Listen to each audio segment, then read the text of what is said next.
Hi, I'm Chris Martin with Honda. We are here in Encinitas, California for the first drive of the all-new Honda Accord.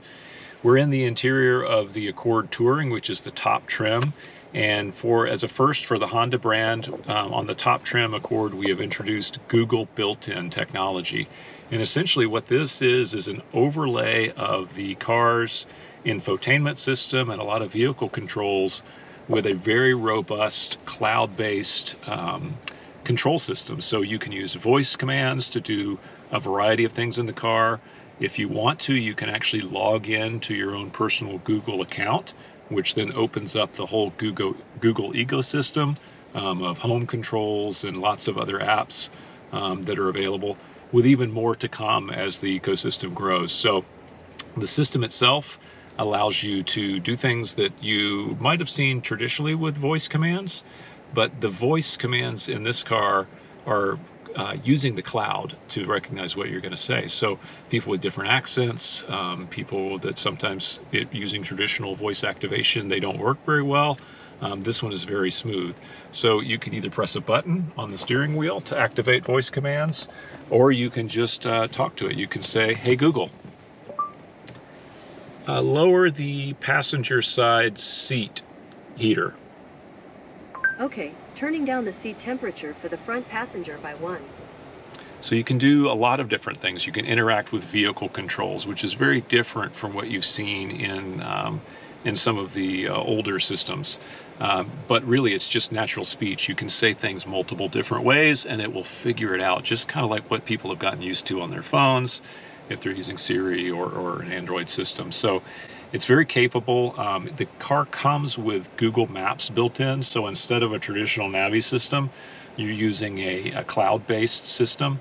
If you do log into your Google ecosystem that you have on your phone or on your laptop computer, you can go ahead and put destinations in, and then it will bring it into the car with you.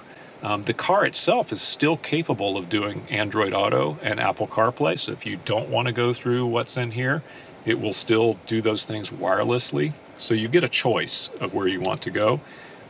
But if you want to use the maps that are in the system, use the voice controls that are already here, it works very quickly, very smoothly. Also, the processor in this is super fast. So as you switch between different things, the move between things is very quick. And you might have seen in some other systems, there's a little bit of lag when you press something or when you do a voice command. Here it's really instantaneous. So let's just say we want to go to a popular location nearby here. Hey Google, route me to Legoland. All right, there's a Legoland, California, 3.1 miles away. Want to navigate there? Yes, please. Got it. Legoland, California, 3.1 miles away. So there we go. Legoland, California may be closed today. Oh wow, they're closed today. That's too bad. We can't control that. But as you can see, I didn't touch anything to do that. So when you're driving, you keep your hands on the wheel.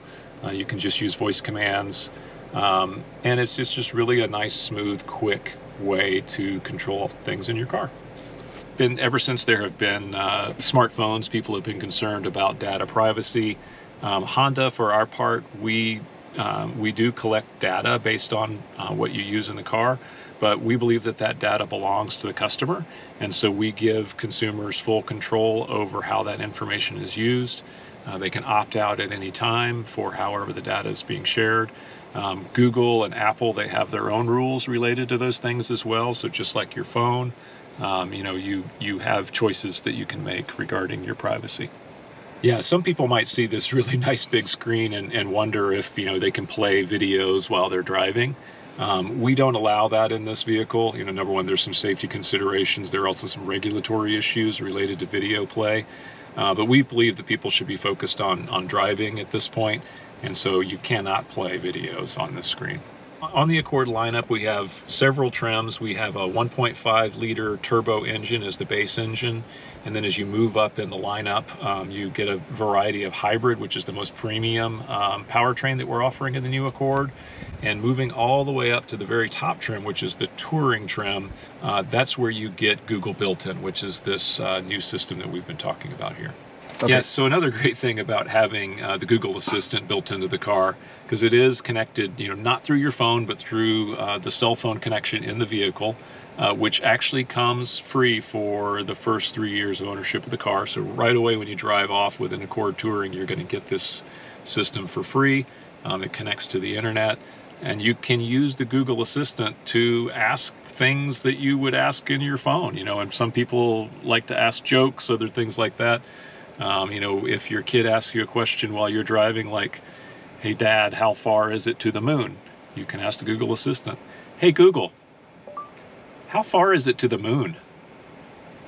The moon is about 238,900 miles from Earth. So, it gives you that capability with just voice commands to do interesting things. And people have probably tried everything you can think of with these assistants. But ultimately, it's just a good convenience and, a convenient way to communicate with the car and with the world. So one of the interesting things about Google Built-in is it's really just getting started in a lot of ways. There are a few brands that have introduced models with Google Built-in. The Accord is the latest of those. So there's a Google Play Store, similar to what we have on a Google phone. It's sort of like the Apple App Store. And within that, there are apps available that are specific to Google Built-in. And right now there's a limited number of apps because the system and the whole ecosystem is new. But over time, based on the capabilities of this, since it's integrated into the vehicle, we believe that there will be more apps developed, more things that maybe we haven't even contemplated yet. So the system is very much upgradable over time, just like your phone is, just like the App Store is for lots of other things. And we see a lot of possibility for future entertainment options, informational options, things that we just haven't even thought of yet. So the future is really bright and open to upgrade in the future. So you don't just buy the car today and this is the way it is forever. It can grow and change over time as technology advances.